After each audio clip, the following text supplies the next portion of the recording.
À la question qui sera le prochain ministre, nous n'avons pas de réponse.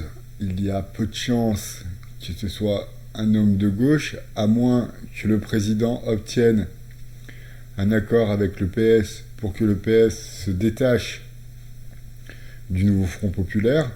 Il entraînerait mécaniquement avec lui les écologistes pour le coup.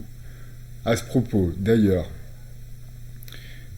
l'écologiste Tondelier, Madame Tondelier, dit que si un Premier ministre de gauche est nommé, la gauche s'engage à ne pas engager de 49.3 sur quelconque loi que ce soit. Aussi, Olivier Faure dit « La gauche s'engage à ne pas proposer de nouvelles motions de censure si le nouveau gouvernement n'engage pas l'article 49.3 de la Constitution. » Encore, Wauquiez dit que la droite dite républicaine engagera la censure s'il y a des membres de LFI dans le gouvernement, ou encore que le programme du NFP devrait être appliqué. Laurent Wauquiez a dit qu'il engagerait la censure de son petit parti, qui n'a pas une grande puissance. Donc ce qu'il ressort de tout ça, c'est qu'il semble compliqué quand même de nommer un Premier ministre de gauche. Alors peut-être qu'un Premier ministre de gauche formerait un gouvernement avec beaucoup de force politique, avec des gens de la droite aussi. Cela permettrait à un Premier ministre de gauche de ne pas s'attirer la ire de l'ensemble des députés, donc du centre jusqu'à la droite, puisque la gauche est de toute façon en minorité, comme toutes les forces politiques. Nous sommes dans une configuration où il n'y a que des minorités à l'Assemblée. Donc, on pourrait penser qu'un Premier ministre de gauche qui nommerait un gouvernement qui représenterait l'ensemble de l'Assemblée pourrait maintenir sa tête. Maintenant, il est assez inconcevable qu'un Premier ministre de gauche avec un gouvernement de gauche tienne ne serait-ce aussi longtemps que celui de Michel Barnier. Donc aujourd'hui, ce qui semble se dessiner. Moi, je ne vous propose pas mon avis. Qu'est-ce qu'il faudrait faire ?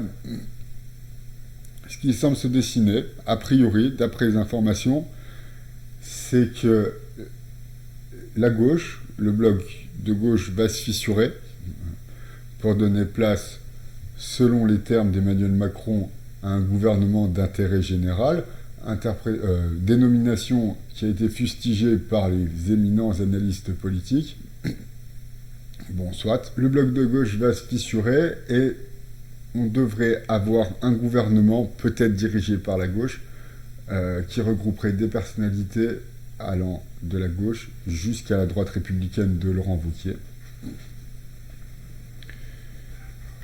avec en Premier ministre, je ne sais pas, une personnalité du PS, ce qui semblerait être une concession faite au Parti socialiste pour que celui-ci accepte de former un gouvernement que moi j'appelle l'Union nationale, puisqu'il y aurait donc quand même des personnes de la gauche et de la droite. C'est l'hypothèse qui se dessine aujourd'hui. Je ne sais pas si c'est ce qui va se passer, je ne fais pas de prédiction, je n'en sais rien et tout, il est beau le chien. Mais en tout cas, c'est ce qu'il semblerait être et tout.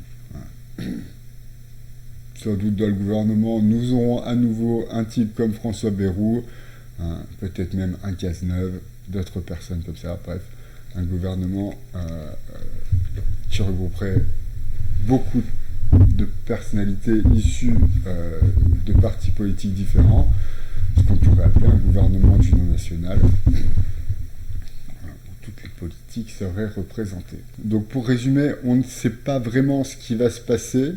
Ce que l'on sait, c'est que la gauche est franchement engagée dans un processus consensuel, comme le centre de Macron.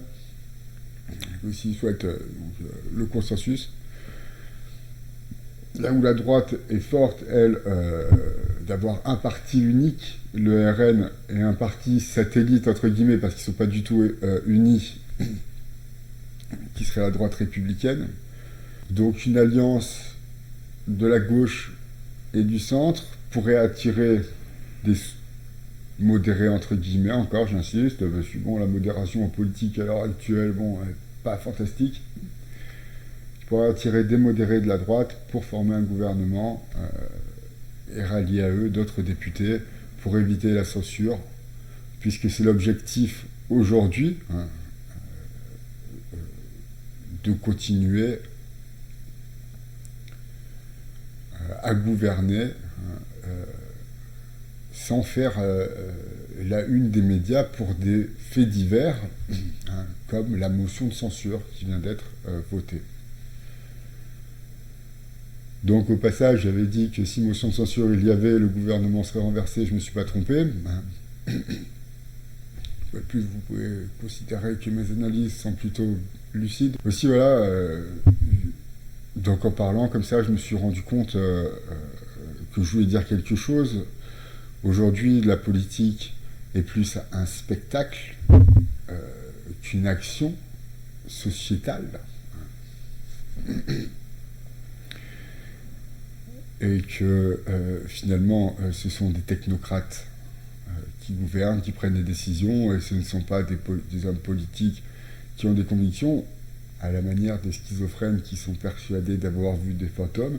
Les hommes politiques sont persuadés de défendre des libertés. Et c'est ce qui se passe aujourd'hui au sein de l'Assemblée, du Sénat, de tous les gens, de tout le peuple élu. C'est des gens qui sont convaincus de défendre des libertés et des idées. Ce n'est pas du tout ce qu'ils font. Les mecs, ce qu'ils font, c'est ils prennent beaucoup d'argent, ils passent à la télé, ils ont énormément de privilèges. Et leur monde intellectuel est un monde pathétique. Merci de m'avoir écouté et aimez-vous les uns les autres.